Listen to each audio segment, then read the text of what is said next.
মানব দেহকে আজ ঢাকবার জন্য কি তুমি কোনো বসন নিয়ে এসেছিলে? রায় আমার বলছে, প্রভু গো, না না, যেদিন আমার সৃষ্টি হয়েছে,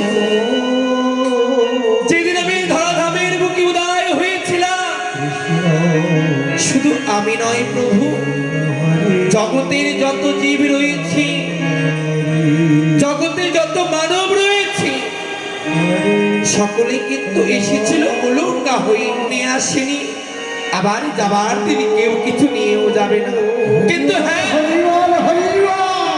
কিন্তু প্রভু গো, যাবে শুধু একটাই জিনিস। আজ কোন জিনিস জানো? আজ যে এই 84 কোষ বৃন্দাবন পৃথিবী ভাণ্ডে, এই ব্রহ্ম ভাণ্ডের সৃষ্টি করেছো, আজ যে মানব সৃষ্টি করেছো তুমি, একটি জিনিস যাবে, বলো তোমার নাম মধুর কৃষ্ণ নাম, মধুর হরি নাম। যে কৃষ্ণ নাম হরি নামের গুণে আজ 16 নদী আর পাথর ভাসে, এই মধুর হরি নাম আর কৃষ্ণ নাম যাইবে।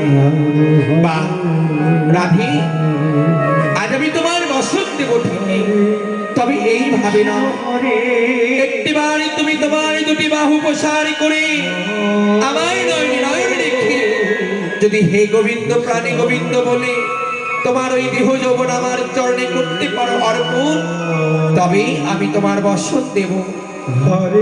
প্রভু,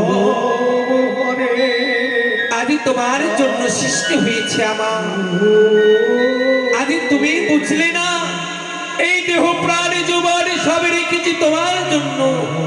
আজ যখনই সে সময় এসেছে, এই দেখো দেখো, দুটি বাহু প্রসার করি তোমায় নয়নে নয়ন দিয়ে হে গোবিন্দ প্রাণ গোবিন্দ বলে আজ আমি তোমার চরণে অর্পণ করলাম। নিতাই গৌর হরিবল হরিবল।